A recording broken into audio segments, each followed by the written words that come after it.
Jangan lupa subscribe YouTube channel Metro TV News dan jangan lupa nyalakan notifikasinya.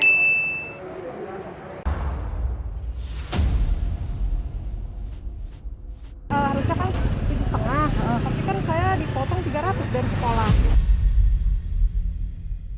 Kita pengen ngasih gitu ke ibu gurunya, bukan ibu guru yang minta sih, sebenarnya kita aja yang pengen ngasih gitu.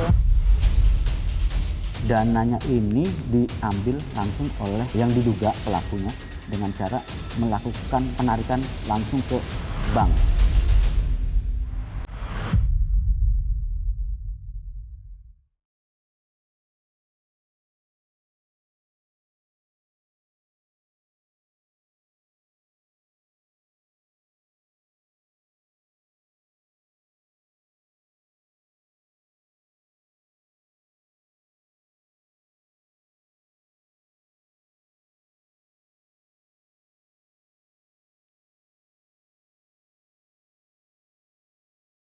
Inilah aktivitas sehari-hari Kusnia, warga desa Pasir Kupa, Kecamatan Karanganyar, Lebak, Banten.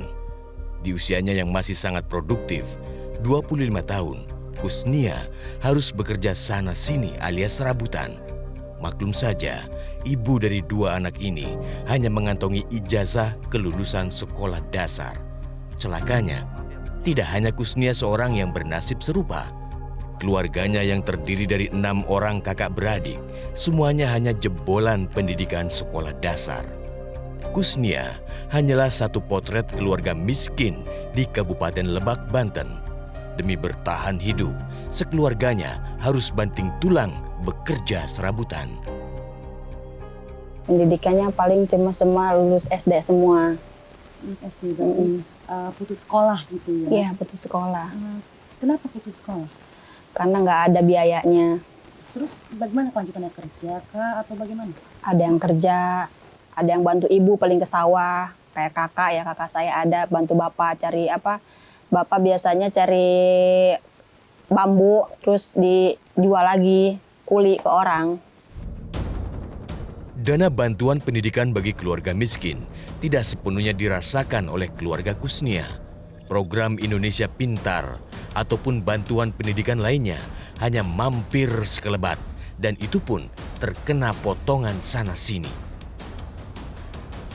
Untuk jenjang sekolah dasar, besaran bantuan program Indonesia Pintar atau PIP sebenarnya mendapat Rp450.000 per tahun. Namun jumlah bantuan yang diterima adik Kusnia berubah-ubah antara Rp200.000 hingga Rp400.000. Pernah dapat berapa kali ya adek ya, cuma 2 kali atau 3 kali sih, udah dari situ nggak dapat lagi sampai sekarang. Kenapa alasannya? Nggak tahu, kurang tahu. Oh, kalau dana PIP itu ambilnya di sekolah apa Di sekolah. Ambilnya di sekolah.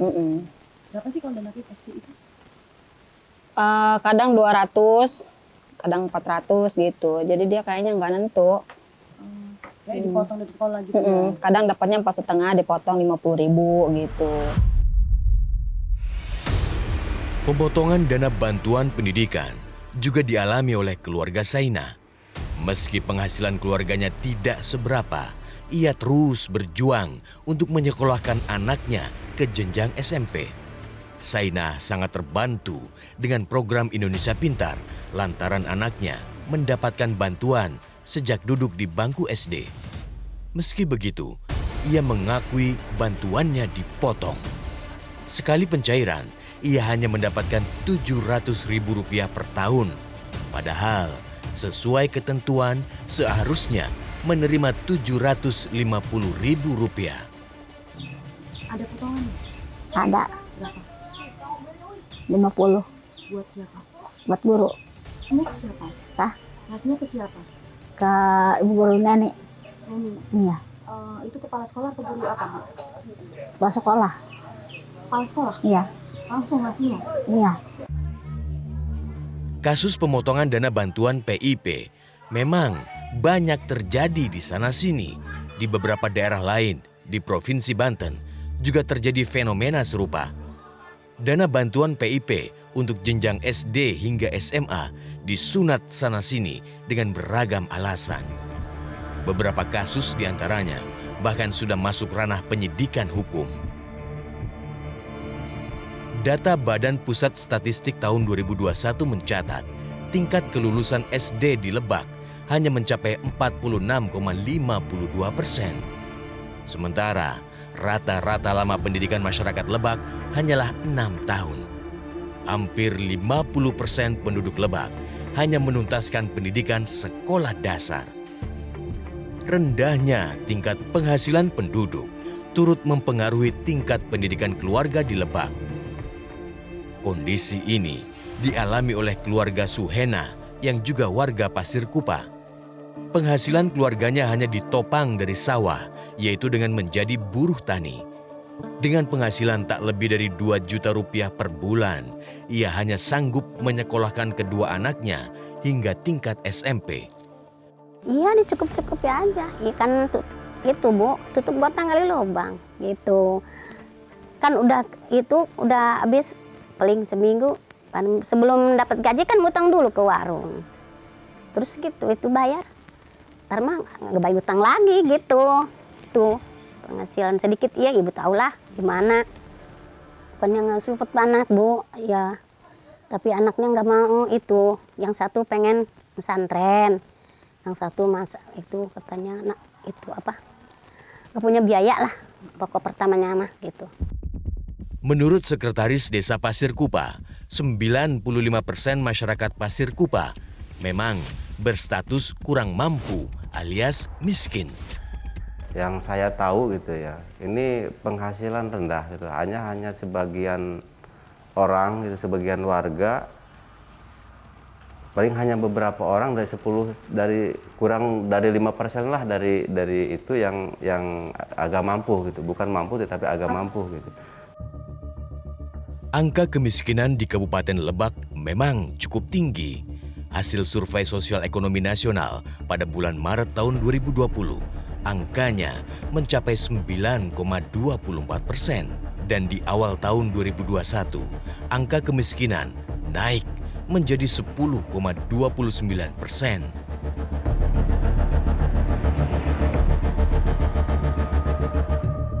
Fakta yang sungguh memprihatinkan, kehidupan masyarakat di bawah garis kemiskinan. Jangankan membiayai anak-anaknya sekolah, untuk memenuhi kebutuhan hidup sehari-hari saja kembang kempis.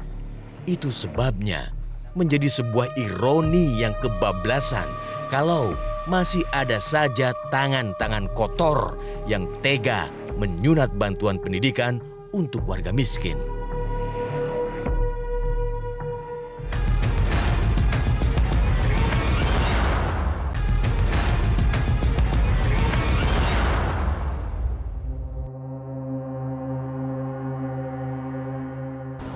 Saat ini pemerintah terus berupaya untuk meningkatkan pemerataan pendidikan di Indonesia melalui program Indonesia Pintar, bantuan tunai yang diberikan ke peserta didik. Namun sayangnya, penyaluran bantuan ini banyak diwarnai adanya praktek penyelewengan. Pungutan liar pun dilakukan oleh pihak sekolah dengan berbagai macam alasan. Pertanyaan selanjutnya, sanggupkah program Indonesia Pintar ini dapat mengerem angka laju putus sekolah?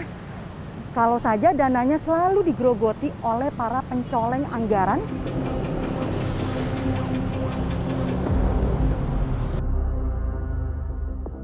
Potret kemiskinan begitu nyata di Desa Pasir Kupa, Kecamatan Kalanganyar, Lebak. Angka pengeluaran per kapita di Kabupaten Lebak tidak lebih dari kisaran Rp334.000 per bulan.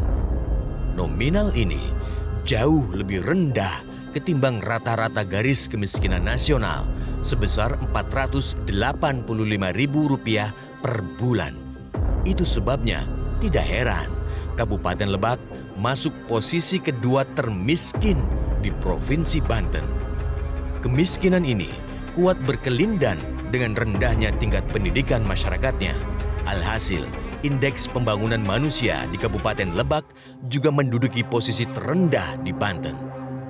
Celakanya, nasib warga miskin ini ibarat sudah jatuh masih tertimpa tangga.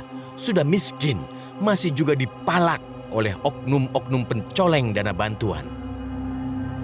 Seperti yang dialami oleh keluarga Jariah, anak keduanya mendapatkan bantuan dana PIP sejak kelas 3 SD hingga saat ini duduk di bangku kelas 1 SMP. Namun selama 3 tahun di bangku SD, Jariah harus merelakan dananya dipotong sebesar Rp50.000 setiap pencairan. Meski begitu, ia mengaku ikhlas dananya dipotong oleh pihak sekolah. Sebab dengan mengambil dana di sekolah, dirinya tak perlu repot-repot mencairkan sendiri ke bank. Makanya lebih enaknya gitu, memang lebih baik diambilan ibu guru, bapak guru gitu ya, enak ke sekolahannya. Kalau di bank kan gitu ya, repot, antri segala macem gitu ya. Kemarin juga. Nanti datang misalnya tanggal berapa, nanti pengambilannya tuh pencairannya beda lagi. Dan nunggu 1 minggu itu. Nggak langsung begitu ke bank pencairan gitu, nggak bisa. Langsung nunggu dulu nanti tanggal berapa katanya gitu. Kan kalau beli bank ibu full mendapatkan. Iya. Nah, kalau dari sekolah kan mendapatkannya dipotong. Iya, Kak, kita yang ngasih memang. Ya, kita pengen ngasih gitu ke ibu gurunya, bukan ibu guru yang minta sih, sebenarnya kita aja yang pengen ngasih gitu. Realitas meminta konfirmasi soal pemotongan dana PIP tersebut ke SMP Negeri 3 Kalanganyar. Namun pihak sekolah membantah informasi tersebut. Kalau di sekolah kita tidak seperti itu ya, Bu. Jadi kita serahkan semuanya ke orang tua siswa gitu. Jadi pihak sekolah tidak memotong sepeser pun dari dana itu. Kabupaten Lebak merupakan penerima dana PIP terbesar kedua di Provinsi Banten. Khusus Kabupaten Lebak, tahun ini mendapatkan kucuran dana PIP dengan total Rp64,397 miliar. Dana bantuan disalurkan untuk 125.049 siswa dari jenjang SD hingga SMA dan SMK. Kepala Dinas Pendidikan Kabupaten Lebak tidak menampik adanya potensi pungutan liar di penyaluran dana PIP. Celah pungli muncul lantaran kebiasaan masyarakat untuk terima beres pencairan dana bantuan pendidikan. Tentu saja kami sangat jelas di aturan, ini akan disesuai dengan kalau ada penyelewengan, tentu saja akan ada sanksinya sesuai aturan yang berlaku. Ya. Yang kedua memang kadang-kadang begini, ada orang tua karena gurunya jauh, ya mengambil, ada ngasih untuk transport, itu yang jadi masalah biasanya. Ya makanya ini harus hati-hati kepada para kepala sekolah dalam hal ini. Jangan sampai nanti dianggap memotong PIP dan ini tentu saja akan menjadi ada konsekuensi hukumnya nanti. Rendahnya tingkat pendidikan masyarakat Lebak tidak dibantah oleh kepala daerahnya. Angka kemiskinan yang tinggi dan terus naik turut mempengaruhi angka putus sekolah di Lebak. Terlebih imbas di masa pandemi. Kalau kita bicara kemiskinan di Kabupaten Lebak, ya, bahwa setelah pandemi ini juga ini sangat berdampak besar, ya, di mana kita ada tren kenaikan kemiskinan di Kabupaten Lebak yang awalnya 8,7, sekarang itu di angka 10,7%. Bagaimana langkah Bapak agar tidak adanya dana yang diselewengkan atau diambil gitu? Sekarang ini kan berbasis IT semua kan. Itu juga kita agak sedikit mudah mengawasinya. Dan juga kan sekarang masyarakat udah melek, udah tahu, ngerti. Sehingga ketika ada hal-hal yang dianggap oleh mereka itu mencurigakan, pasti mereka melaporkan ke kita. Keluarga Suhena, Saina, Kusnia maupun Jariah hanyalah potret kecil dari cengkraman gurita kemiskinan. Mereka yang kurang beruntung dalam kehidupan ekonomi hingga berdampak ke pendidikan anak-anaknya, melahirkan sebuah ceruk dalam kemiskinan yang sistematis. Dan celakanya lagi, mereka juga menjadi korban dari ulah para pencoleng, koruptor bantuan dana pendidikan.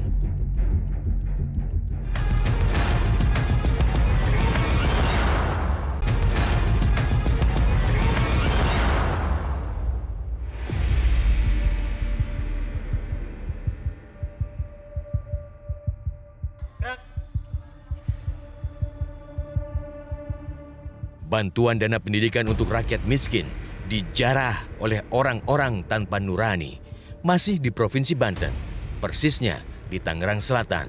Sejumlah orang tua siswa buka suara soal pemotongan dana PIP. Menurut pengakuan wali murid SMP Negeri 17 Tangerang Selatan, Neneng, di tahun 2020, anaknya mendapatkan dana PIP sebesar Rp450.000. Padahal seharusnya dana bantuan untuk tingkat SMP nilainya Rp750.000 per tahun. Anak ibu dapatnya dari kelas berapa? Dari waktu pas habis corona itu loh, 2019 kan, 2020-nya dapat. Berarti udah berapa kali dapat? Sekali. Tapi di sini, Ya di situnya lihat aja tuh. oh iya ya? Ya kan? Dua kali? Nggak dimakan. nggak keambil uangnya. Kenapa? Ya diambil sama kepala sekolah. Nggak dimakan tapi udah ketarik ya gitu ya? Iya. Oke. Nasib serupa juga dialami oleh Yuli, wali murid lainnya. Berawal dari tawaran pihak sekolah, anak Yuli pun akhirnya terdaftar sebagai penerima dana PIP. Namun saat pencairan, ia hanya menerima Rp450.000. Dapat kan kemarin saya dapatnya harusnya kan 7,5, tapi kan saya dipotong 300 dari sekolah. Kan ya nggak tahu, saya nggak ngerti, dari sekolah kan sempat ada masalah tuh. Jadi panggilin semua. Dia udah ngambilin ceritanya gitu ya? Udah, jadi udah bentuk uang cash. Bilangnya buat apa? Itu kan bilangnya buat ke sekolah gitu aja. Pengakuan senada juga realitas dapatkan dari Yudi Fajar, alumni SMP 17 Tangsel. Ditemui di sela-sela pendaftaran penerimaan siswa didik baru di SMA Negeri 6, Tangerang Selatan, Yudi mengaku mendapat bantuan saat duduk di kelas 9 senilai Rp450.000. Pas di kelas 9. Pas kelas 9? Iya. Nah itu dipotong nggak? Dipotong. Berapa? 300. 300, berarti dapatnya? 4,5. 4,5? Iya. Siapa yang motong? Yang motong dari pihak sekolah. Pihak sekolah, bilangnya gimana? Bilangnya ada kendala sedikit sih. Jadi buku tabungannya dipegang sama kepala sekolah? Iya, waktu itu. Kasus pungli dana PIP di SMP Negeri 17 Tangerang Selatan kini sudah masuk proses hukum. Penyaluran dana bantuan tahun anggaran 2020 ini masuk tahap penyidikan di Kejaksaan Negeri Tangerang Selatan. Dari penyidikan terungkap, sedikitnya ada 1.077 siswa yang terdaftar sebagai penerima PIP. Diduga dana penyaluran senilai Rp699 juta dikorupsi oleh oknum pencoleng dana bantuan. Oknum dimaksud tak lain adalah kepala sekolahnya sendiri. Dananya ini diambil langsung oleh yang diduga sebagai pelakunya dengan cara melakukan aktivasi atau penarikan langsung ke bank, yaitu di Bank BRI Cabang Balaraja. Sebenarnya tidak boleh, kalaupun si yang diduga pelaku ini, dia itu harus ada surat kuasa dari para orang tua siswa. Dan setelah kita dalami melakukan pemeriksaan, tidak ada satupun yang memberikan kuasa. Sejak kasusnya terungkap ke publik, Marhaen Nusantara, kepala sekolah SMP Negeri 17 Tangerang Selatan, dimutasi. Kepala Dinas Pendidikan Tangerang Selatan menyebut, pemindahan biasa dilakukan lantaran belum ada status hukum yang sah atas dugaan kasus korupsi tersebut. Karena ini statusnya masih penyidikan, Mbak ya. Tentu kami tetap menjunjung tinggi asas praduga tak bersalah. Jadi kami tunggu proses di kejaksaan. Karena ini belum ada statusnya, semua masih dipanggil sebagai saksi, saya kira.